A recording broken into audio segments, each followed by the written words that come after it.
Hi friends, it's Gwen. Welcome back to my channel. Welcome to the third mood reading vlog of May. I've had a lot of success with mood reading so far, and I have not DNF'd any books this year. However, this month I have already DNF'd 2 books. I DNF'd The Ministry of Time, which you guys know about, and then I also DNF'd The Enchanted April, which was my classical quarterly book club pick for the second quarter of the year. I don't know if it's just like where my mind is mentally, where my body is physically, with just the house, being exhausted, trying to figure out how to set up a house. And then just lots of moving pieces to that, but I just could not concentrate on it. I wasn't getting into the writing, it wasn't gripping me, and I just wanted something good, something I was going to enjoy, because I haven't had a lot of like highly rated books lately, and I want something really good. So yesterday I brought down like a stack of like I think 5 books, and I was going to read the first chapter of all of them. But something told me to go with Hemlock by Kiersten Modglin. She is another popcorn thriller author that I have really grown to enjoy her writing, her stories, the pacing, and it's just exactly what I need in the moment. This one, it's blurring the edges between psychological thriller and romantic suspense. And I know Jessie has read this one already, and she said it was much more like romantic than she was expecting from Kiersten Modglin, but it does say that on the back. And a dark and twisted romantic thriller, perfect for fans of Verity, Tell Me Lies, The Ghostwriter, and You. So yeah, I have started this and it's stuck. I am on chapter 13, page 136, and I do have reading sprints with my patrons tonight, so I'm definitely hoping to make it further into this. I have no idea what I'm going to pick up next, but I did buy 2 books today, and I did get my Aardvark book club box, so I'm going to show you all that in a minute, but let's read the synopsis. She thought she'd escaped her poisonous past. 13 years ago, Maggie Ellis left her small town and vowed to never return. In her rearview mirror were 2 men she loved and an ominous secret that would forever haunt her. Now, tragedy has brought her back, and she's determined to forget that fateful night. But in a town like Myers, with familiar faces and chilling memories lurking around every corner, moving on is easier said than done.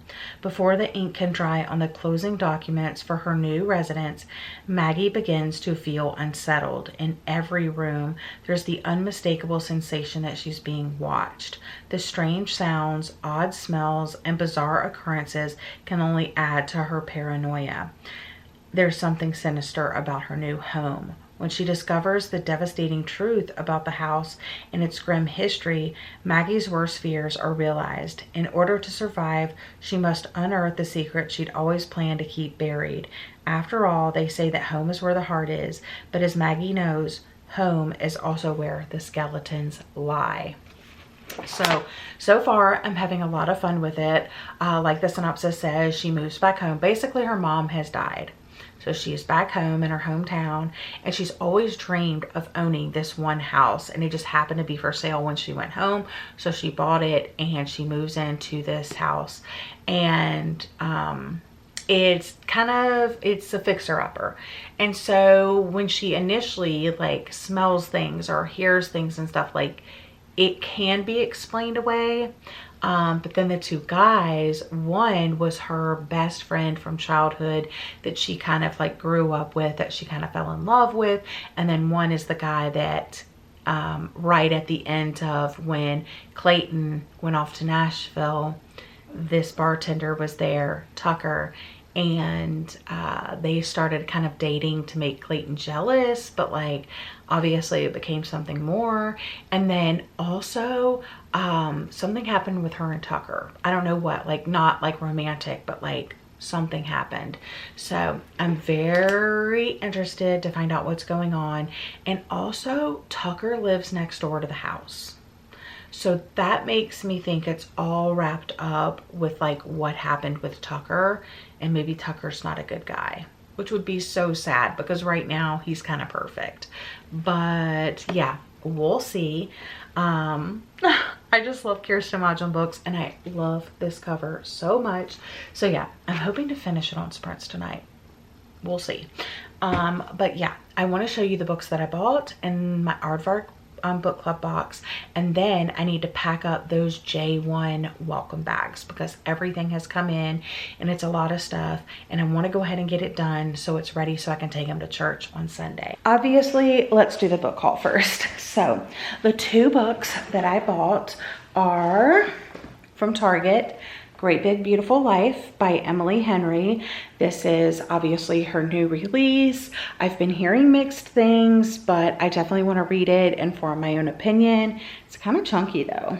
But yeah, picked this one up because I want to have physical copies of all of her books. I think the covers are gorgeous, and I'm hoping to talk about her on my podcast. So yeah, it's nice to have that for a picture. And then I picked up the June Sleep When I'm Dead pick, The Missing Half by Ashley Flowers. And this one is fairly short. It's around like 257 pages, so I didn't necessarily need the physical copy, but I've never read anything by this author before, so I just wanted to have that on hand. And then over here, I got my Aardvark book club box. So a past pick that I added to my box was Junie. This is a fantasy historical fiction book. I know it was like I believe it was like a Good Morning America pick or something like that. I'm supposed to read this in June for my in-person book club, but I've kind of heard that I wouldn't like it, and I wasn't interested by the synopsis. So I think I'm just gonna go ahead and give this away to someone that's in my book club. So the two that I picked that I'm excited about, the first one being When the Wolf Comes Home by Nat Cassidy. This is an author I have not read from before, but I'm excited to give a try. And then of course, Immaculate Conception, because I have also never read anything by this author before, but this is like kind of sci-fi-ish. So, and like I told you guys, I'm kind of in that mood. So yeah, so those are the books that I got. And now let's transition to my living room to do the J1 bags. I'll show you everything that I'm putting in it. So basically they had flyers on the front of the bags with like suggested items. And then I ended up getting 4 bags. And then I got Ziploc bags, shampoo and conditioner, laundry soap, dish soap, toothpaste, rain ponchos, hand towels, sunscreen, bug wipes, chomps, because they said like sweets and snacks. So I did chomps, Kind bars, pretzels, goldfish, and then like these little mixes. And then the last thing is like a little like souvenir, and I got them a postcard. So I thought they could like maybe write a friend back home or something like that. So that's what I'm gonna pack in these bags.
morning, friends. My hair is crazy, so let's ignore that. And let's talk about what I read on sprints last night.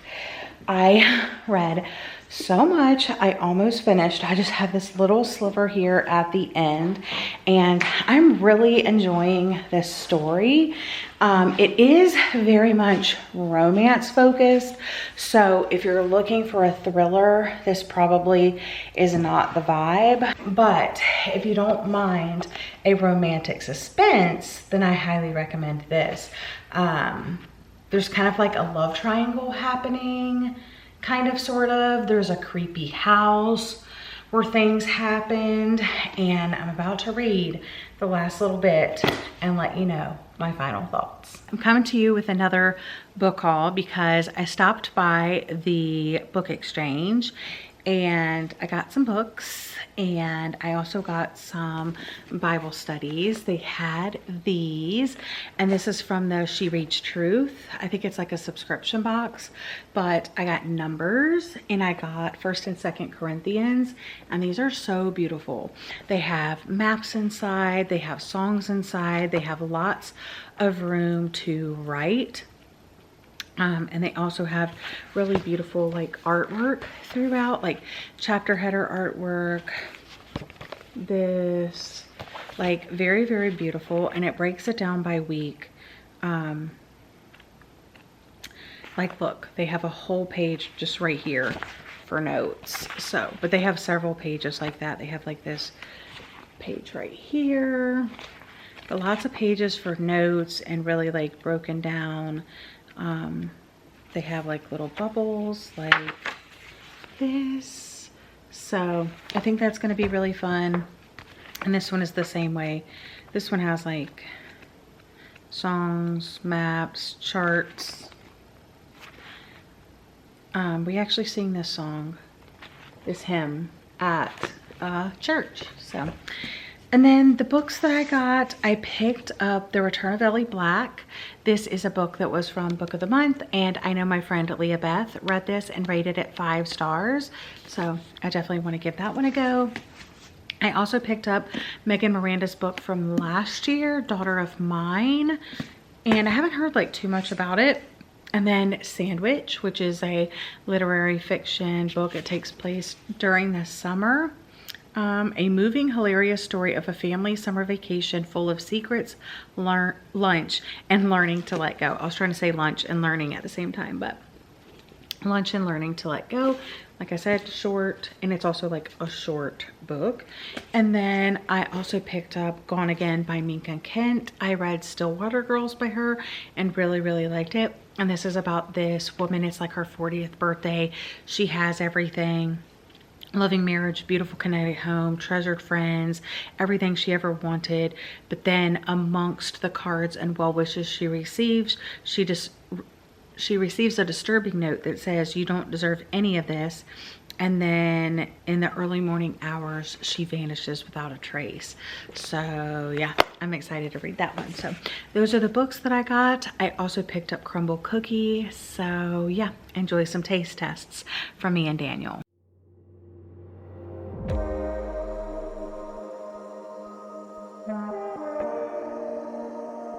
For the sampler, we're doing the cheesecake one. We can get a little plate. We're gonna try the raspberry cheesecake one first.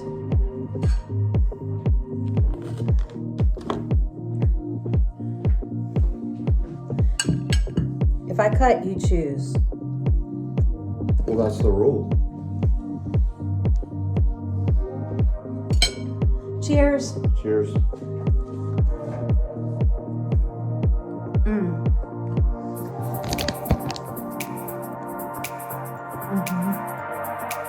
It's good.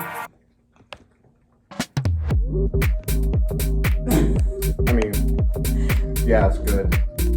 He has said, but we're gonna rate him on a scale of 10. All of them were a 10.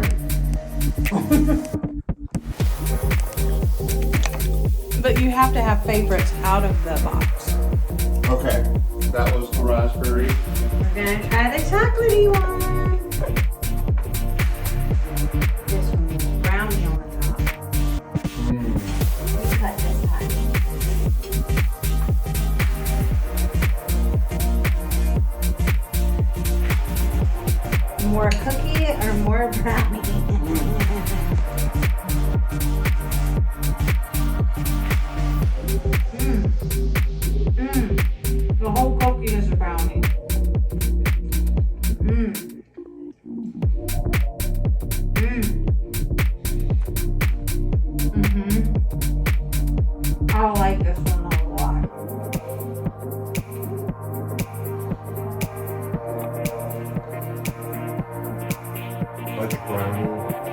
battery. You can eliminate it.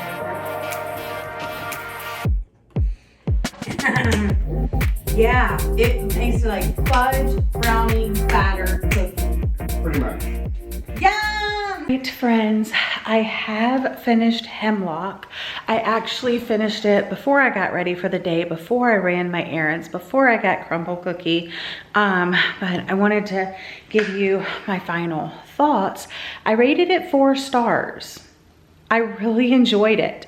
It was definitely more romance heavy than suspense heavy. And even the suspense parts or the mysterious parts, like I wasn't like so invested in them because I was so interested in this love triangle between the main character and her childhood best friend, Clayton, and then this guy that she met at a bar, Tucker, that was kind of there when she was sad about the Clayton situation. And it's told in a past and present timeline. And basically she is moving home to live in Myers after her mom passes away, and she buys her dream house.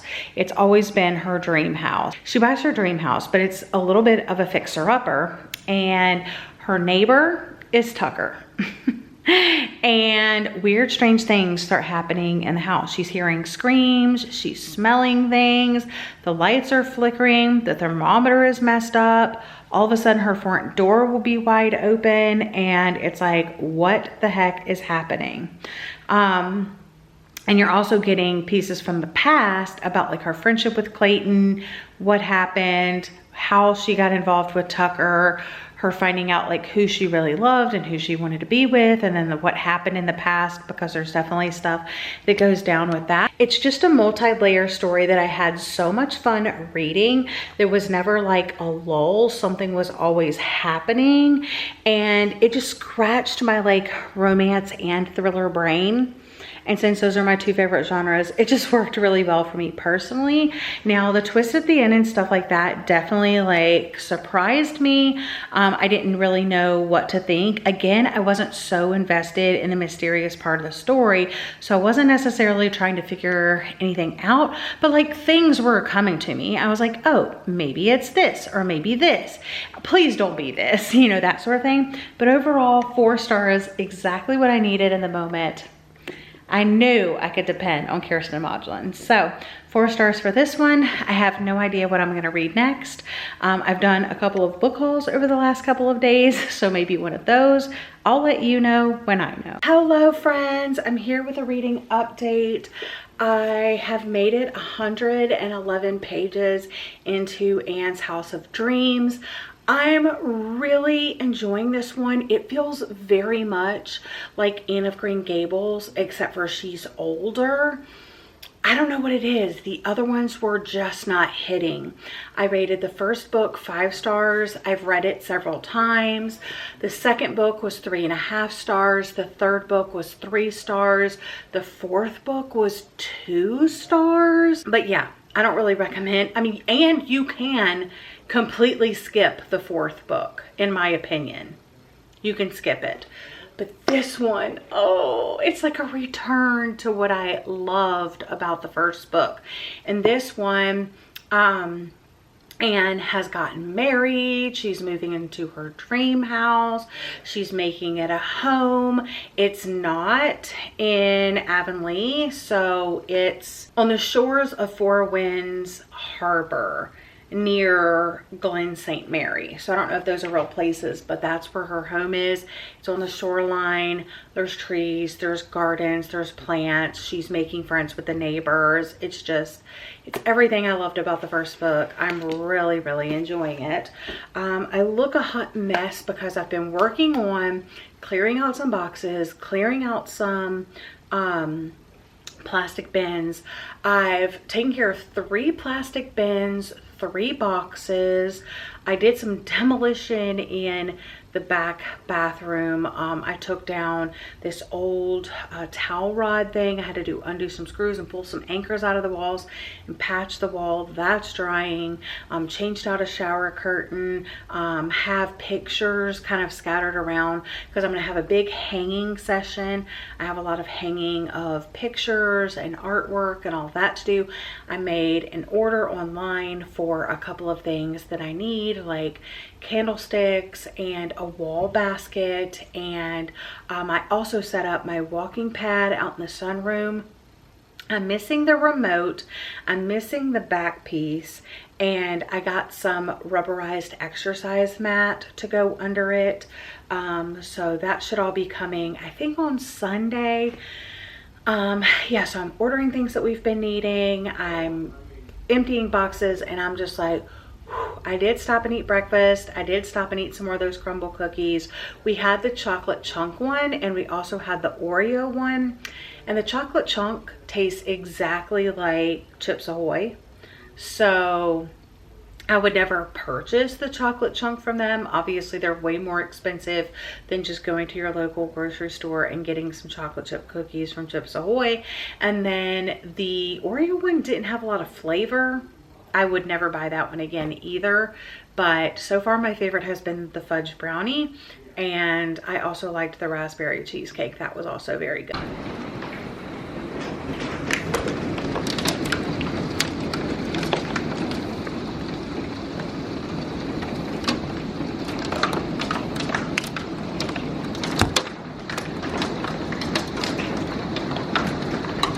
Last night I did finish Anne's House of Dreams, and I really liked this one. I'm giving it 4 stars. Miss Montgomery definitely has flowery writing, and that is not my favorite writing. However, it's very indicative of the main character, Anne. And so it feels like, you know, Anne when I'm reading it. But the author does have a tendency to like go off on these like tangents and stories and stuff. And those aren't my favorites. I wish it was more like, because it's very much like a character-driven story around Anne Shirley's life. But like at the same time, I wish it was like a little bit more like plot heavy than just kind of like vibes. But in this one, Anne gets married and she moves to Four Winds Harbor near the village of Glen St. Mary. And it's kind of out in the middle of nowhere, but of course, Anne makes friends with everybody that she encounters, including Captain Jim with his sad stories of the sea, Miss Cornelia Brant, a formidable woman who always speaks her mind, that kind of also reminds her of Rachel Lynde from Back Home. And then Leslie Moore, who is like her closest neighbor along with Captain Jim. And she has a very big part in the story. And Anne and her don't initially connect. And it's kind of odd because like at one point, like Anne realizes it.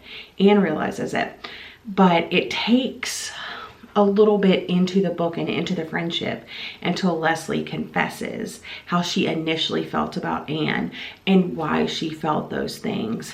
And Anne, just being the great person she is like, of course, it's fine, we're friends forever. And I'm just like, wow.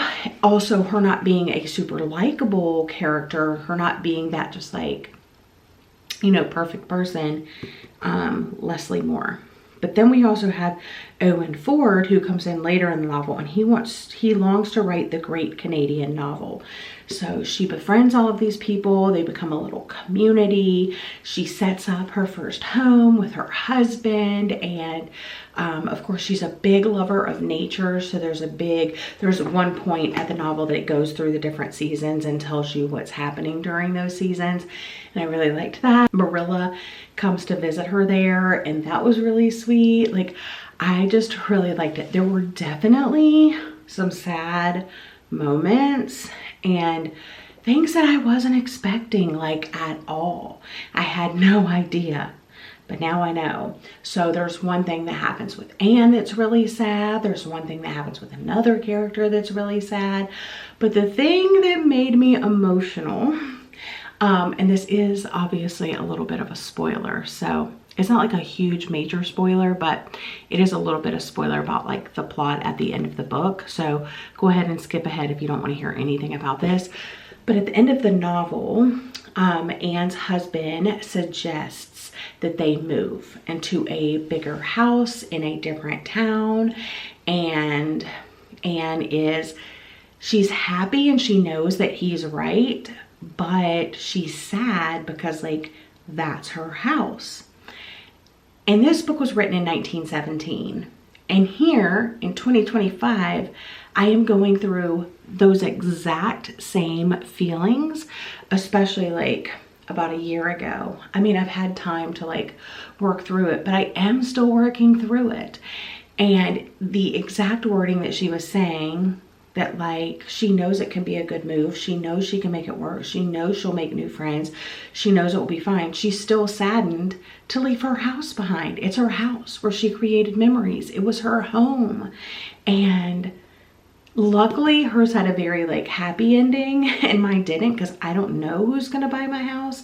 But like all of those thoughts and feelings, I was like, yes. So I got a little misty-eyed because I just felt so seen in that moment about something so mundane. Yeah, so I'm giving this one 4 stars, and I'm so happy that I continued on in the series because I was a little nervous about it, guys. All right, next up, I am gonna read The Violin Conspiracy by Brendan Slocumb. And this is a book I've been putting off because I have the next book. What is the next book called? I have no idea, but I have his second book. I believe this is his debut. But this is the first book that I have by him. And I was gonna see if it has any other books. Well, it doesn't have any other books listed. I think this is his debut, but I'm not sure. But the point is I have this one and I have another one on my shelf that I was gonna read together for like an author taste test. But it hasn't happened yet, and I'm in the mood to read this, and I started it last night. I made it to page 24, and I'm super intrigued. So this is what I'm gonna read. That taste test is not happening, but yeah, at least I'm actually taste testing the author. So yeah, this will be our next book, and I'll update you with more thoughts as I read later today. But right now, I need to finish getting ready for church, and I'll talk to you guys later. The other day, I emptied around 11-ish boxes, like 8 boxes and 3 big Rubbermaid totes. And as I was putting stuff up, I was ordering things that I need for the house around in different areas. So I'm gonna show you a little like homewares haul of things that I bought.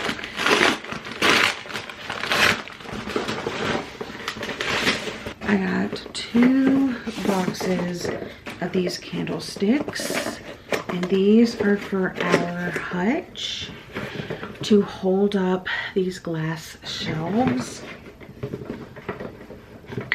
So this is what they look like. They just look like decorative dowels, but I'm gonna put like, you know, 2 on the ends, 2 in the middle. So that's gonna hold up the glass shelves. This little basket, it's very little. I don't think I was quite expecting it to be that little, but let's go put this, and let's see. I really should have looked at the dimensions better. I was gonna put this right here.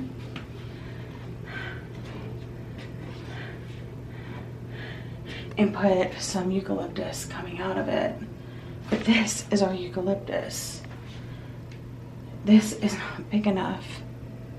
This is so tiny. This is almost bigger than this.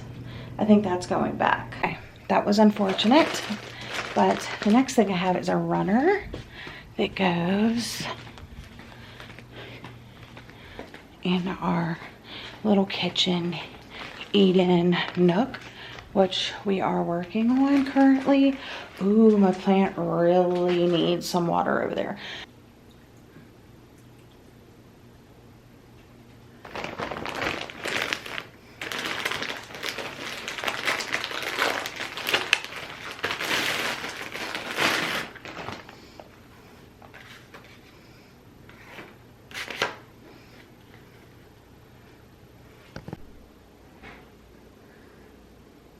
Oh my goodness, you guys, I just got a pedicure, and let me tell you, that was the perfect little thing to treat myself in between running a bunch of errands today. I have not had a pedicure since probably this time last year. I don't keep up with it. It's an expense I can't afford on the regular, but my toenails were getting so long and I just wanted a little bit of pampering, and that's what I got. I've already gone to the post office. I sent out a fun little envelope to my patrons because for those that signed up for my Battleship challenge, I sent them a little something. And now I need to go to the library. I hope it's 10 o'clock. And then after the library, I need to go to the UPS store. But that was the perfect little break that I needed. So this is your sign. If you're dreading errands, pop in a little self-care in the middle of your errands. Highly recommend.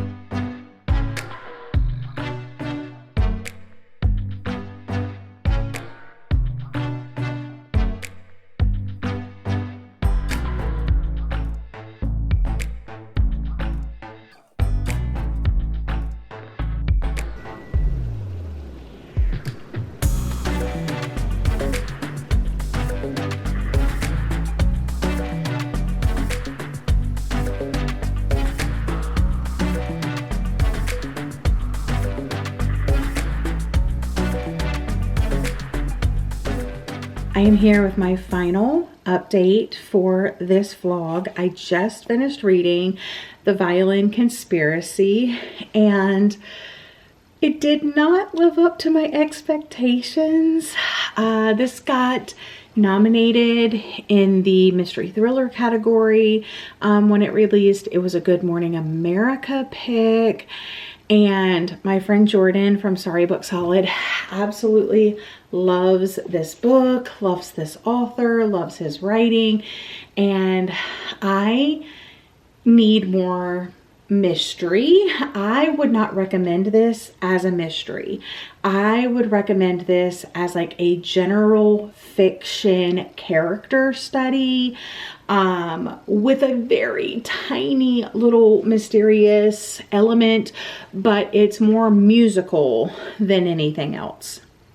So in this story, it starts, we're following Ray, who is in this hotel room with his girlfriend, and I guess, you know, they're like long distance, boyfriend, girlfriend, and they're in this hotel room, and they're parting ways. She's going back to her house, he's going back to his house, and he gets home and opens up his violin case, and his violin is gone, and there's like a size 10.5 shoe in there with a ransom note that says, pay us $5 million, you'll get your violin back. And so of course, Nicole comes back in town, he's with the police and all of that, and saying like, I don't know what happened. Maybe it was the woman who dropped off our food, like room service. They're tracking that lead down. And then that kind of stops. And then you go back in time and you learn more about Ray, more about his family, more about his grandmother, how he got the violin, more about his schooling, more about being a young Black classical musician, and